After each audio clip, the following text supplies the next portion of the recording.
అయ్యయ్యో ఏమైంది? అర్జెంటుగా ఒక 1 రూపీ కాయిన్ ఉంటే ఇవ్వండి. ఒక ఫోన్ చేసుకోవాలి, మర్చిపోయాను. ఎవరికి ఫోను? నా కజిన్కే, తన బర్త్డే ఉంది కదా. అలాగా. ఇదిగో ఇక్కడే ఉండండి, వస్తాను.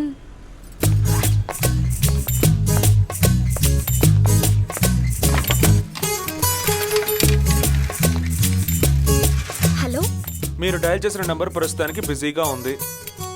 పర్వాలేదు, నాకు అసలే టైం అవుతుంది. ఇదంతా మనకు అవసరమా? ఏంటది? అదే ఈ ఫోన్ డ్రామా. మరి ఇంకో దారి లేదు, నన్నేం చేయమంటావు? నేను మనసు పారేసుకుంది ఇద్దరి మీద కదా. ఇద్దరా? ఇద్దరేంటి? ఆ మొత్తం రామాయణం అంతా విని రాముడికి సీతకి ఏంటి సంబంధం అన్నట్టు ఉంది. ఏంటి గొణుగుతున్నావు? గట్టిగా చెప్పు. ఇద్దరంటే? ఆ? ఊరికే అన్నాను. నువ్వు చాలా ముద్దొస్తున్నావు అంటున్నాను.